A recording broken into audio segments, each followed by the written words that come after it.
The night after our graduate thesis defense, I broke up with Willow. She looked at me, brow raised, and said with a soft chuckle, "Seriously? Just because I helped him with his resume and not you?" I nodded.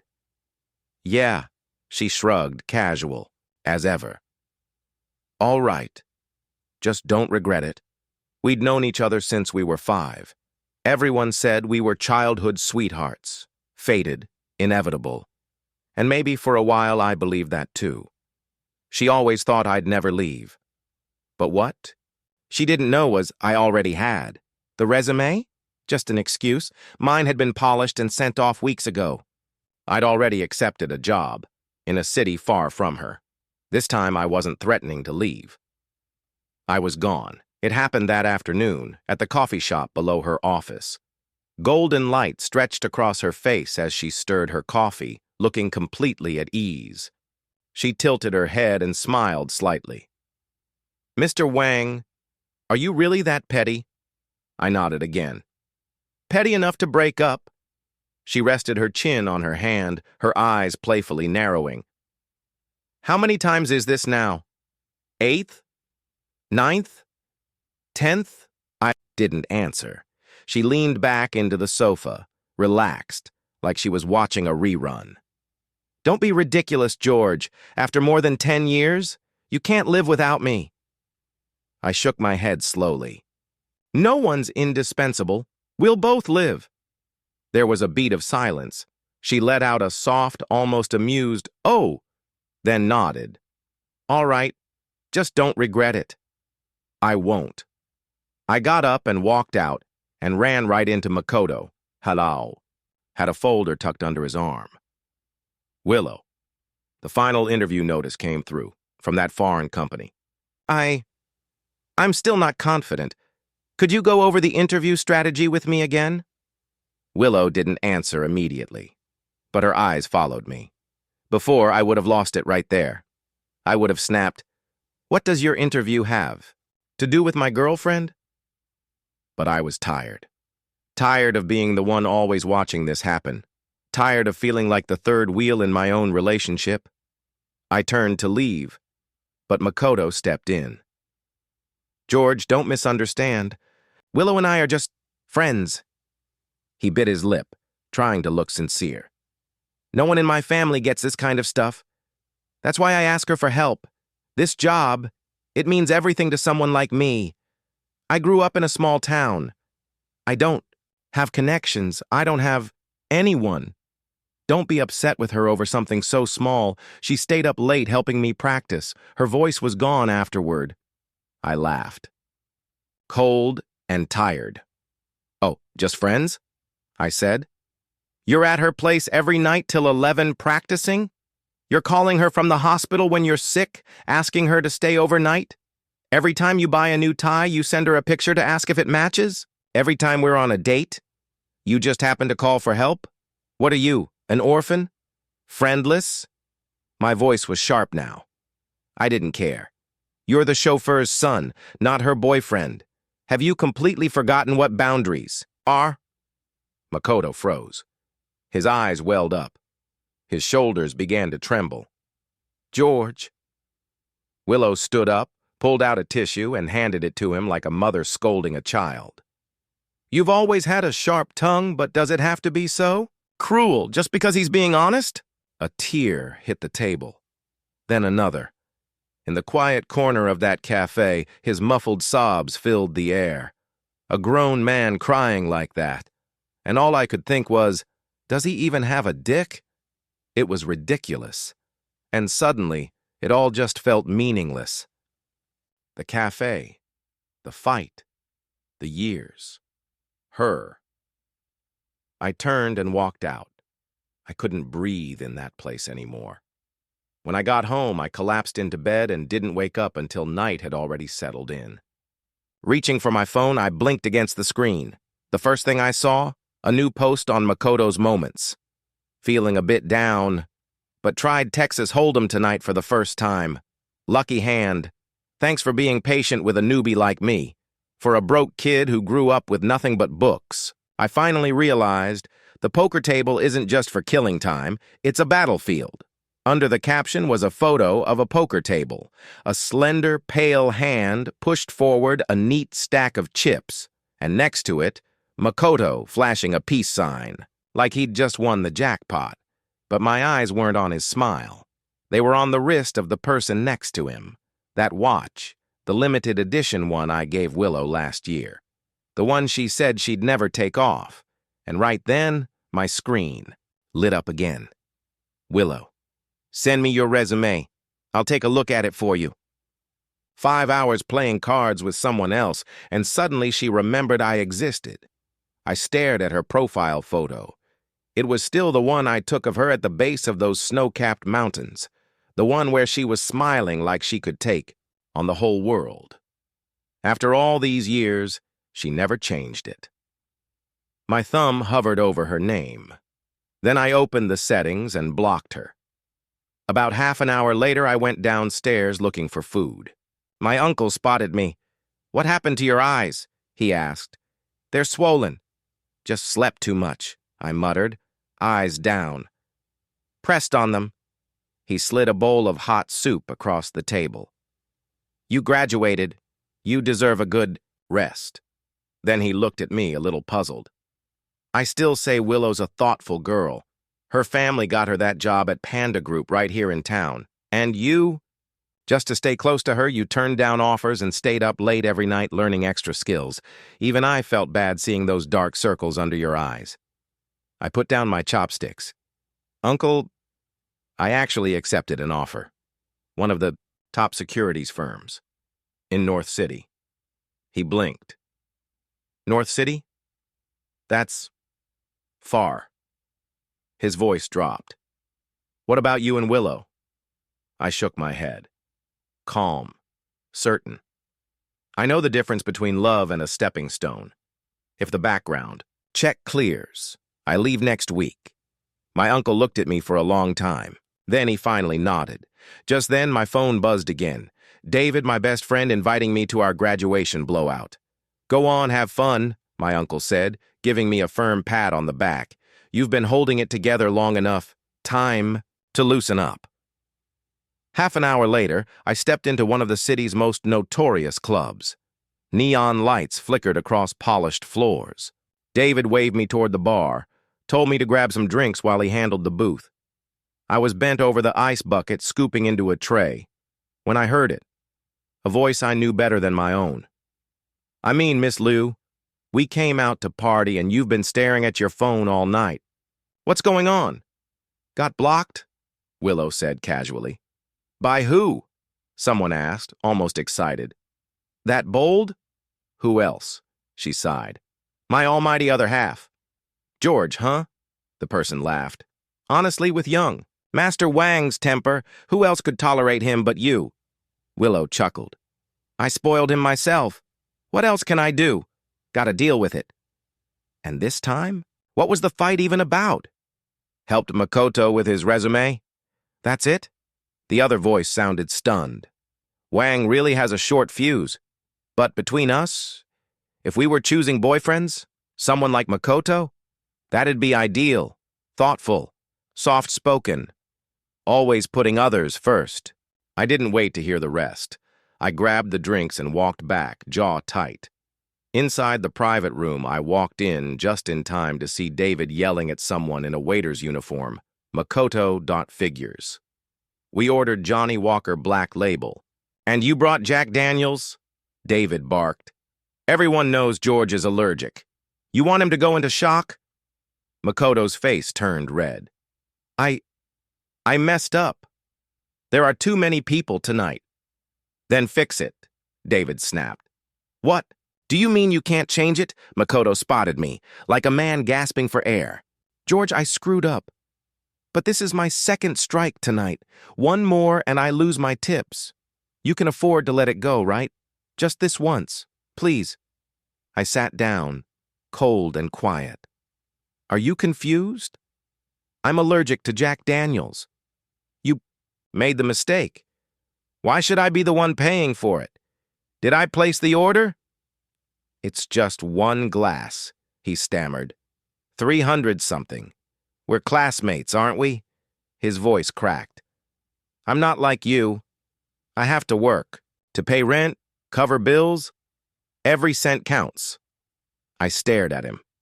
If it matters that much to you, then maybe take it seriously. You messed up, and now you're guilt-tripping me to cover for you? My voice cut through the music, calm but sharp. If David hadn't noticed one sip and I'd be on my way to the ER, the fact that I'm not demanding anything is already generous. Don't ask me to be your safety net, too. David backed me up. Exactly. Own your mistake. Makoto's face twisted. Shame, frustration. Something else. You rich kids, he muttered, voice thick. You all look down on people, like us. Then he grabbed the glasses of Jack and stormed toward the door, barely missing a group that had just walked in. Someone with sharp eyes stopped him. Makoto, what happened? Makoto shook his head, but glanced toward Willow, eyes bloodshot. What's going on? Willow asked, making her way over. He brought the wrong drink, David answered before anyone else could. We asked for Johnny Walker Black Label. He gave us Jack. George is allergic. I didn't mean to, Makoto mumbled. Come on, someone else piped up. It's just a drink. You two rich kids really care about a bottle? David scoffed. You have no idea how serious his allergy is. Last time he touched the rim of a glass with Jack on it. His throat closed up. He almost landed in the ICU. Willow turned toward me, her brow knitting slightly. Did you drink it? I smiled without warmth. Would you prefer I had? Would that make you feel better? Sorry to disappoint. I'd rather not burden the emergency room tonight. She stepped closer, her voice softer now. But you didn't drink it, right? So why blow it up? Then lower. If you're mad, be mad at me. Don't take it out on him. He's already got enough to deal with. I laughed under my breath. Miss Liu, do you really think this is about you? You think I'm doing this to hurt you? I shook my head. Wake up. He makes a mistake, and now he's the victim? Suddenly, I'm the villain for not swallowing poison to keep his pride intact? Let it go, she said. Willow. Makoto's voice trembled again, hand gently tugging at her sleeve. I'll fix it. I'll bring them new drinks. I'll give up tonight's tips. Just don't make things harder for me. And then, again, with those watery eyes, this guy was unbelievable. The tears, the helpless tone, the martyr act. I lost it. Who the hell told you to speak? I snapped. You mess up, then try to play saint when someone calls you out? Where's your shame? George. Willow's voice went low, steady. That's enough. Don't go too far. She turned to Makoto. Send the Jack to our table. Bring them more Black Label. Put it on my tab. I stood up, grabbed my jacket. If the lady wants to play saint, she can do it alone. I turned to David. Let's go. Someone behind us muttered, Ha, what a temper. David and I walked the quiet streets as morning crept in. Neon lights behind us, the world still buzzing in our ears. Sorry, George, he said finally, a little frustrated. I should have just ordered another drink. Could have saved you and Willow from blowing up again. I kept walking. Why? Should I be the one to back down? I said. Just because he knows how to cry, the rest of us have to tiptoe around him? I stopped, looked ahead at nothing. And besides, I added, I already broke up with Willow this afternoon. David walked beside me in silence. I glanced at him and asked, What? You don't believe me? He let out a slow, tired sigh. Honestly, George, no one does. No one thinks you'll actually break up with Willow. Then he turned and looked me dead in the eye. Are you really willing to let her go? That question didn't leave me, not on the ride home, not even as I sat in the car staring out the window, pretending to look at the city lights, willing to let her go. The words echoed louder with every turn we took. A little ways from the villa, I told the driver to pull over. I wanted to walk the rest, clear my head. The street I stepped onto wasn't just any street. This was where I first met Willow. I was 5. My parents had just died in a car crash, the same day I begged them to come home early for my birthday, and people People whispered, "That's the kid, the one who made them leave early." Such a tragedy. Such lovely parents. If it weren't for that boy, I didn't want to hear it. I didn't want to exist. So that night, I wandered to the lake and jumped in, hoping, in the mind of a broken child, that maybe trading my life could bring them back. I don't know how she found me, but Willow did. Tiny, stubborn 5-year-old Willow. She dove in after me, screaming, crying, grabbing me like her life depended on it, and refused to let go. From that moment on, she followed me everywhere, like she was scared I'd disappear again. Losing. My parents twisted something inside me. I was angry, volatile. I pushed everyone away, including her. I cursed at her, threw things. Tried to make her leave, she never did. Even when the adults told her to stay away, she puffed her cheeks and crossed her arms. "I'm the big sister," she'd say. "I have to protect my little brother, idiot." That's what I used to call her. I remember in elementary school, some kid said I was a cursed orphan who killed his parents. Willow threw the first punch. She came out of that fight with a busted lip and a bruised nose, but still stood there shouting, "He's not parentless.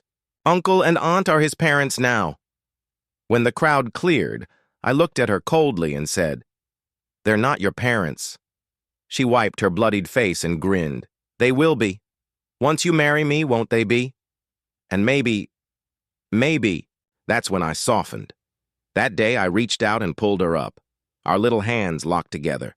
And for the next 10 years, we never let go, until grad school. Until Makoto. He was Mr. Ito's son, the Liu family's longtime driver, and had just been accepted into our university's grad program. Moved in with his dad. At first, I didn't think much of him, not until Willow's birthday. I'd gone, all out. Bought her something special, snuck into her apartment to surprise her, hiding in the closet like a fool. But when she walked in, it wasn't alone. Makoto was with her. "Happy birthday, Willow," he said nervously, handing her a miniature model. "I made it myself. It's based on your family's old estate. It's probably not as fancy as what George got you, but..." She smiled and said, "Thank you. It's the thought that counts." Something snapped. I stepped out of the closet. "What do you mean, not as fancy as George's?" I asked. "You're giving her a gift, fine. But why compare it to mine?" "Because it's expensive, it doesn't count." Makoto's face went pale. I didn't mean it like that." Willow quickly showed him out, then turned to me with a smile. "Why are you so mad?" "I don't like him. His family's struggling. His mom's sick. His dad barely gets by. Uncle asked me to look out for him just for 3 years. But those 3 years became hell. Makoto was always there, crashing our dates, calling her for help with every little crisis, a thesis he couldn't finish, a laptop that broke, sudden hospital visits, a leaky pipe at midnight, and every time I said something I looked like the bad guy. The jealous boyfriend, the bully, even Willow didn't get it. "It's just helping," she'd say. "I don't even like him." But he always knew when to call, when to show up, when to wedge himself between us. I tried to ignore it. I tried to be the bigger person. But I couldn't. The fight started, the silent treatments, the breakups, followed by sleepless nights, where I always came crawling back. Because David was right. I couldn't let her go. I didn't know how. Our bond was carved into me. Ripping it out felt like sawing off my own limbs. So I stayed. I compromised. I endured. Until last month. The project I'd been leading, my biggest yet, suddenly got hit. By a competitor. Everything nearly collapsed. I called her, over and over. No answer. I stayed up all night handling it alone. Somehow, I pulled it back from the edge. The next day, I found out. She'd spent the night helping Makoto rehearse for a job interview, one that had nothing to do with her. She didn't even know what I'd gone through. And for the first time, in years. The pain of leaving didn't seem worse than the pain of staying. Maybe breaking up wasn't so hard after all. This time, I didn't sit where I used to. I walked straight to the other side of the table, like drawing a line in the sand. Makoto, after helping his father set out the fruit platters, slid easily into the seat next to Willow, my old spot. Like he'd been waiting for that moment. When I got back from wishing old Master Liu a happy birthday, I saw Willow had moved. She was now sitting next to me, chin resting in her palm, eyes sparkling with mischief. "It's been 2 weeks," she said, voice low and teasing. "What is it this time? The silent treatment again?" I kept my tone calm. "Willow, we broke up. You agreed." She let out a soft laugh, like I'd just told a joke. "Unbelievable. Fine, then tell me, how long is this breakup supposed to last?" I didn't answer. The banquet began. After old Master Liu blew out his candles, the elders started chatting about the three of us, our jobs, our futures. "Makoto's resume was spot on for that investment bank," one of them said. "Thank heavens for Willow's editing. It really made it shine. He landed the offer, right downstairs from Willow's office, too." Master Ito beamed. "She even coached him through salary negotiations." Makoto looked down modestly. "Honestly, I couldn't have done it without Willow's help." Then all eyes turned to me.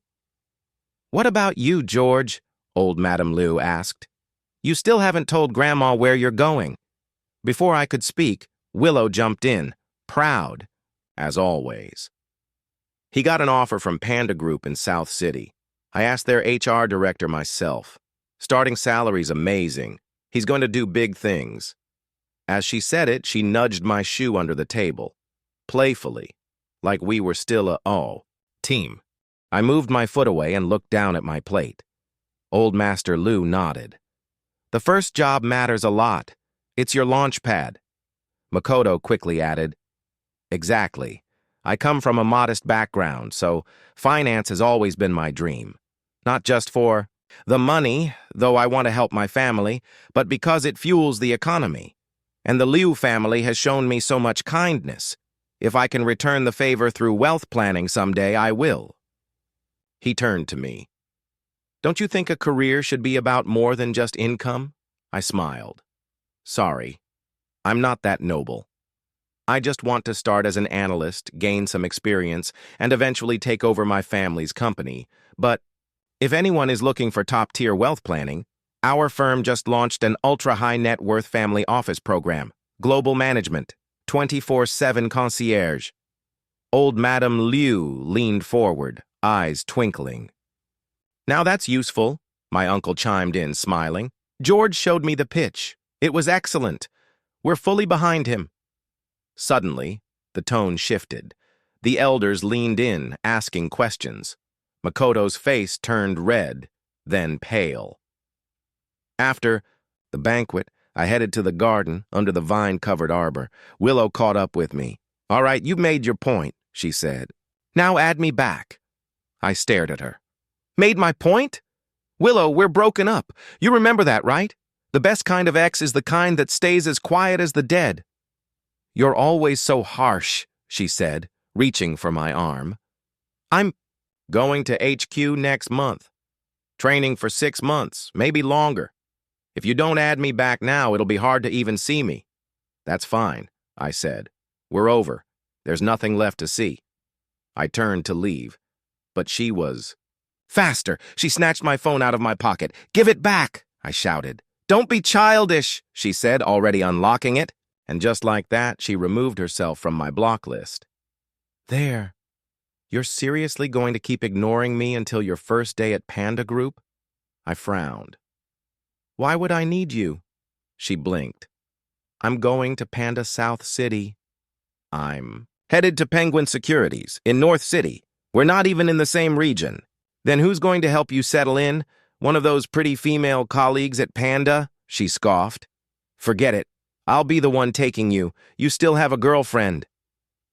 I was about to respond, but right then, Makoto's voice cut through the moment like a bad ringtone. Can I come with you guys on the first day? Makoto had a gift for showing up uninvited, especially whenever Willow and I were alone, like he had some sixth sense. Willow paused, visibly caught, off guard, then shook her head. Sorry, Makoto. Our luggage might take up the whole car. I'll book another one for you. I don't have much. Just a carry-on, he said, then turned to me. George, you probably have more stuff, right? Maybe you take the other car? I can go with Willow. I nearly laughed. The audacity. Sure, I said flatly. You two go ahead. Same direction anyway. I walked off. Just standing there made my skin itch. Willow chased after me. Don't say things. Just to be petty, she said, grabbing my arm. Your first day is important. I have to be the one who takes you. I crossed my arms, glanced at Makoto behind us, standing there with his lost puppy look. You sure? If you don't take him, he might cry again. Why would I take him? She shot back. He's not my boyfriend. Then more softly, I didn't help with your resume because I thought Panda was a breeze for you. I did it because I know how amazing my boyfriend is. I didn't answer. She swayed my arm gently. All right? Don't be mad anymore. And just then, a few elders strolled into the garden, smiles warm with misunderstanding. Oh, look at these. 2, old Madame Lu beamed. What a perfect match. Willow stood there, radiant, lips curled into a smile, like she'd already won. She probably thought I'd cool off again. That, like every other time, this breakup was just noise. Empty. Temporary. Be good, she whispered, leaning in close. When I get back from training, we'll start at Panda Group together. 2 months flew by before I even realized it, and in that time, Willow never really left me alone. At first I told her straight, we've broken up, stop messaging me. She didn't take it seriously, treated it like I was sulking again. When I stopped replying, she just kept texting anyway, over and over, like nothing had changed. Eventually, I started throwing back cold, emotionless replies. Just a short, now and then, mostly to make her stop. Then came the day I got my official onboarding notice from Penguin Securities in North City. I remember sitting with my uncle that evening, quietly celebrating. But a thought wouldn't leave my mind. Uncle, do you think what I'm doing is wrong? He didn't even hesitate. Wrong? What's wrong with it? He scoffed. That Liu girl and Makoto? I saw it at the banquet, clear as day. Then he leaned in, voice sharper. George, you've got talent. You belong on a big platform like Penguin. My onboarding was set a full week before Willow's start at Panda Group. So my uncle insisted on flying with me. Said he wanted to. See me off himself. We landed in North City early to get settled. As the plane took off, I stared out the window, watching the skyline of my old city shrink into clouds. That's when it really hit me. I had left. New phone number. New social. Media account. Only added a handful of people. David was one of them. My uncle stayed for the first week, helping me get situated. Then, he left. And just a few days later, on my way to a morning meeting with a senior colleague, my phone rang. It was David. His voice was tense. George, something's happened. I stopped walking. Willow never showed up to report in at Panda Group. What? She finished training and then went looking for you. But when she couldn't find you or your uncle, she assumed you'd gone traveling or something. And for some reason, she still went to that banking mixer with Makoto. You haven't seen his feed. He's been spamming it like crazy. 9 photo collages every day, all of them with Willow in them. To anyone watching, it looks like they're dating. I didn't say a word. My throat was tight. And then onboarding day came, and you didn't show. She couldn't reach you. Couldn't reach your uncle. She started panicking. Started calling everyone. Even went back to campus to ask around. That's when she ran into one of the professors, and finally found out you'd never accepted the Panda offer. You'd gone to Penguin in North City. David paused, then added, She looked completely wrecked when she came to see me. No makeup, hair a mess. She just kept asking, "Why?" I showed her Makoto's feed, told her anyone could see how clingy he was. Honestly, she looked shocked, like she really didn't know. Then he paused again. "I think she might be coming to find you." "No, she was already here." Looked up, and there she was, standing right in front of me, out of breath, travel-worn, eyes searching. She didn't even look like herself. No makeup, dark circles, bloodshot eyes. Just tired. My colleague glanced over. "Xiao Wang, who's this?"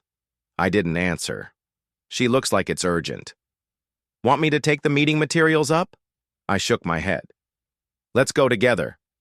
As I passed Willow, she reached for my wrist. "George, I have a meeting," I said, brushing her off. "We'll talk later." And I stepped into the elevator. 20 minutes later, I came back down. She was still there. Same spot, same look. My colleague glanced at her again. "She's pretty shaken. Need help?" "No. Thanks, sister, bye." I smiled. "She's an old friend." I took Willow to a tea house across the street. We sat by the window in silence for a few long seconds. "I need an explanation," she said, voice hoarse. "We broke up," I said flatly. She stared at me, as if that alone would crack me open. "All because I helped him with his résumé?" "Let's say that's why." She leaned forward, almost desperate. "Do you even realize what you've done?" "We had plans. A life we were building, right here. And now you just disappear? What do you even take me for?" I let out a dry laugh. "Take you for? An ex? And since you're an ex, where I work, isn't your concern." She raised her voice. "You're seeing someone else, aren't you? That woman from earlier." I laughed again, sharper this time. "Wow, hanging around Makoto's really sharpened your gaslighting game. If you're here to accuse me, throw a fit, and blame me for everything, we're done talking." I stood, grabbed my briefcase. She reached out again, this time grabbing my wrist like her life depended on it. Her whole body was trembling. 18 years. She looked up, tears on the edge of breaking. 18 years, George. And you're walking away? Over a résumé? No, that's not it. You've been tired of me for a while, haven't you? You just needed an excuse." She broke, voice shaking. "After everything we've been through, you just cut me off like none of it mattered. Do you even have a heart?" During training, every day I thought, once we're settled, I'll buy us a place in South City. A real home, just the two of us. "We'd go to work together in the mornings," she said softly. "Spend weekends furniture shopping. Just us, figuring out where the coffee table goes. Curl up on the couch, watching movies until we fell asleep." Her voice cracked. "We were going to shine in our own careers. And then get married." She looked away for a moment, blinking back tears. "I only went to that banking mixer because someone said Panda Group execs would be there. I thought maybe I could help pave the way for you. While you were on that flight to North City, I was buried in real estate listings for South City, searching for the kind of place where we could build a life together." Then her eyes locked on mine, bloodshot, desperate, burning with betrayal. "You know what I kept thinking the whole time? When I picked you up on your first day, I'd surprise you at the place. You'd smile that stupid smile and jump like a kid. I had it all planned out like some lovesick fool." She paused. The silence between us grew heavy. "And you?" Her tone turned sharp, raw. "What the hell were you doing? Did it feel good? Leading me on like that? Watching me run around dreaming of forever while you already had one foot out the door?" I didn't say a word. I just sat back down, and in her face I didn't see anger. I saw something worse. Heartbreak. Disbelief. The kind of pain that doesn't come from one moment, but from realizing everything you believed in was already gone. You just took advantage of the fact that I wouldn't leave, I said quietly. So you soaked up someone else's admiration, like it was harmless, like it didn't cost anything. Don't lie to me, Willow. You knew he had feelings for you. I took a sip of tea, letting the silence linger. But none of it matters anymore, I went on. You're just not used to this feeling yet, that's all. I used to think I couldn't live without you either. But like I told you the day we broke up, time blurs everything. So does distance. Eventually you realize no one is truly irreplaceable. Her fist slammed against the table, sharp and sudden. Her knuckles turned white. I don't want this, she cried.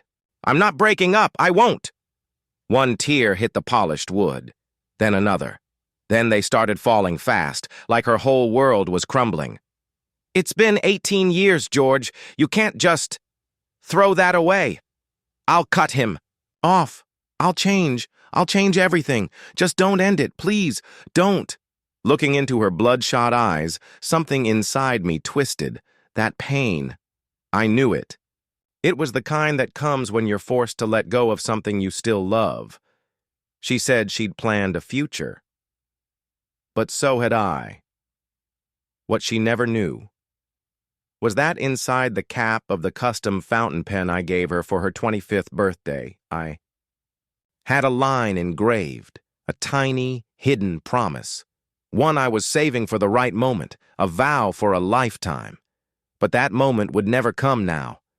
Willow, I said, voice low, steady, aching. Go home. There's no going back anymore.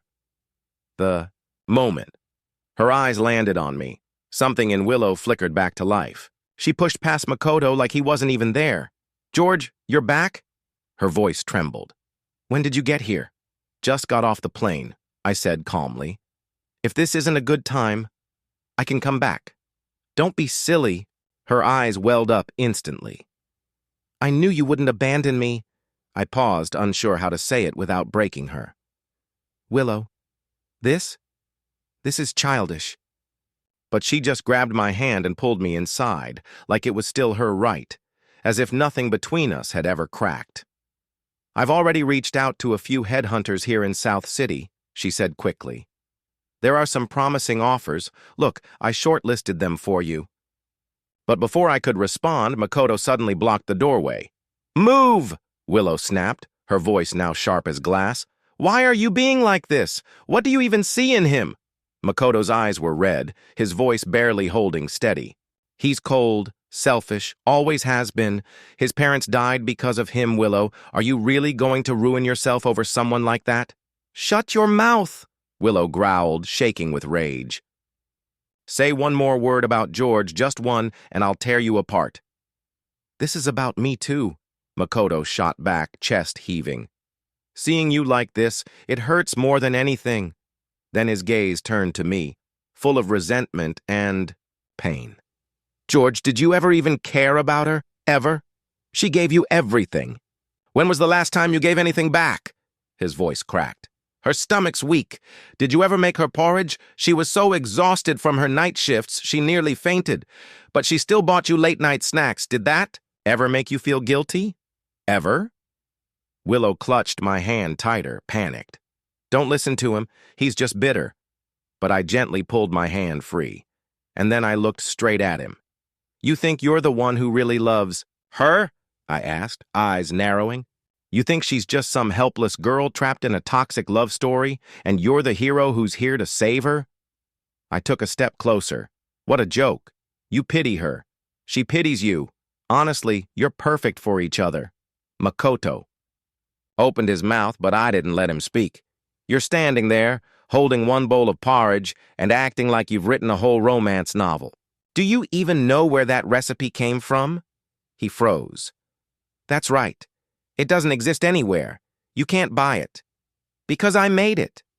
Every summer, at my family's countryside house, I stood over a hot clay pot and cooked it myself. I studied medical texts, tried dozens of recipes, adjusted every little ingredient until I found the one that wouldn't upset her stomach. The kitchen was a furnace. I didn't trust anyone else with it, so I did it myself. I stared at him. voice steady, cold. You only see the polished version of her, the degrees, the poise. But when she broke down in grad school, when the stress made her question everything, I was the one who stayed up all night talking her down. I found her a therapist, took her to the mountains when she couldn't breathe around people. I took a breath. I never meant to say any of this. But your little white knight routine, it makes me sick. Makoto's face crumbled. He was shaking. Get out, Willow said, voice like a blade. Don't make me call security. But what about me? He choked, sinking to the floor like a man unraveling. 3 years, Willow. Every day together. You're saying none of that meant anything? No, she said, firm and clear. If I gave you the wrong idea, I'm sorry. But if helping you meant losing George, I would have rather never met you at all. Makoto stared at her like the ground had been ripped from beneath him. Then, face buried in his hands, he ran down the stairs, and in his rush he knocked over the pen stand on her desk. The custom fountain pen I gave her, her 25th birthday gift, hit the floor and broke in two. She dropped to her knees, scrambling to gather the pieces. But when she picked up the cap, she froze. Inside it, the micro-engraved words shimmered under the light. To my Willow, may the rest of my life write each chapter of our future together. George. Her fingers trembled as she turned the cap, revealing more hidden inscriptions, only visible from just the right angle. Willow. Happy graduation. I gave everything I had to catch up to your future. My reward? Will a kiss be enough? Sweetheart, you've worked hard. Boyfriend feels too small. Now how about husband? Today's the day we move in. Tell me, what flowers did you pick for the balcony? Willow, I found a gray hair today. No laughing. In the next life, let me meet you sooner, okay? If you're reading this, it means we really did spend a lifetime together. Your ticket to the next life, officially stamped. She clutched the pen like it was a lifeline. The sobs came hard and fast. Then through the tears, she looked up at me. I'll go to North City, she whispered. I'll find a job once I'm settled. Please, give me a chance. I looked at her and shook my head. Willow, I said gently, do you remember the day I came back to South City? You were waiting for me downstairs. She nodded faintly. That day, I'd just wrapped up a long conference call. It was about a new cross-border M&A deal, a long-term overseas placement. She froze. Yesterday, it became official. I've been approved. I'm moving to London next month. The light in her eyes flickered out. Just like that. So even if I go to North City, she whispered, you won't be there. Her voice trembled. Is it because you just want to get away from me? Do you really hate me that much? I shook my head. No. Then I sat beside her, both of us staring out at the sun sinking into the horizon. It's not about running away from you, I said. Going to North City made me realize something. The world's so much bigger than we ever imagined. And once I got through the pain of losing you, I found that even on my own, life could still be beautiful. I looked over at her. I want to go further now. I want to see more. So I took this chance. And you can too, Willow. Even without me. Your life can still shine. No, it won't. She choked, her voice breaking like glass. Not without you. George, it's been 18 years. My entire life plan had your name in it. I was stupid. I was selfish. You said it yourself. You didn't even like him. I did say that. I cut in softly. But life doesn't hand you a rewind button. And then the sun disappeared. Completely. Her tears didn't stop. And maybe, just maybe, she finally understood the kind of strength it had taken for me to walk away from a love that had shaped nearly 2 decades of my life. I threw myself back into work in North City. Between the open skies, the fast pace, and the drive of a fresh start, it suited me. Here, autumn was crisp and winter hit hard, but the heating was always warm. Willow eventually settled in at Panda Group, but she kept her world small. She skipped the parties, the networking events. Every weekend, without fail, she flew to North City. She never contacted me directly. Sometimes she'd just stand outside my office building in the cold. Other times, I'd see her sitting in the cafe across from my apartment, nursing one cup of coffee for hours. She watched my life move on from a distance. And maybe that was the point. Because what she saw was this. I was doing well. I was thriving. I was laughing with colleagues, talking shop, getting invited to play ball or discuss trends with new industry peers, and every time she saw me stepping out with someone new, smiling like I hadn't in years, her fists clenched a little tighter. Her eyes went red, but she said nothing. Sometimes she'd text me, just quiet messages, regret, memories, longing. I always replied politely, but I kept my distance. I knew better now. If there was no future for us, then I had no right to leave, even the smallest crack in the door. Before I left the country, passport stamped, papers signed, I made a short trip back to South City.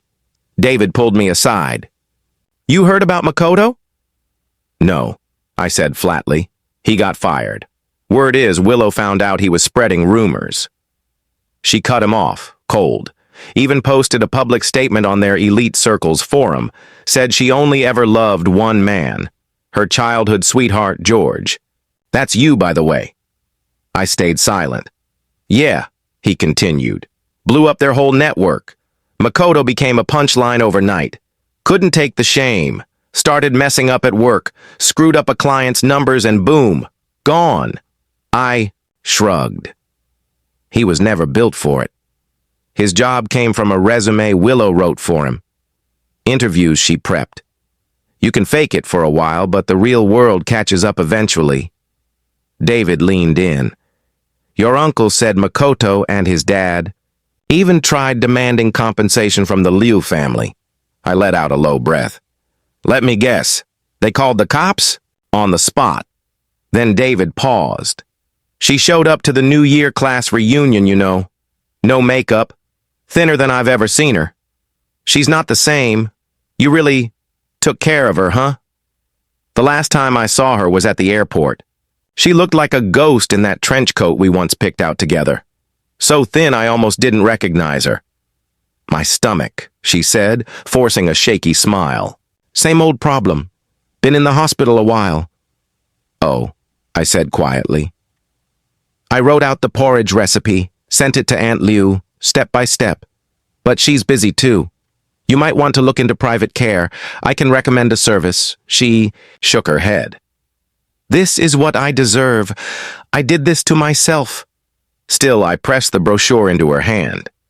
Maybe it was pity, or closure. Maybe just a parting kindness. You're really leaving?" she asked. I nodded. "Flights this afternoon. My uncle's seeing me off." Her voice dropped. "Can I visit you in London?" I smiled gently and shook my head. "It's too far. Don't put yourself through that."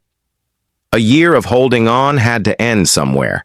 She just stared at me, and even then, she shook her head like she couldn't accept it. "Goodbye," I said softly, lifting my hand one last time before turning toward the gate. Outside the tall windows, the morning sky was on fire, gold and crimson spilling through the clouds like molten glass. And in that moment, I remembered something I hadn't thought of in years. One morning, long ago, I stood next to Willow, pointed up to the sky, and said, "One day we'll go see the world together." Today, that dream finally came true, but this time I'd be going alone.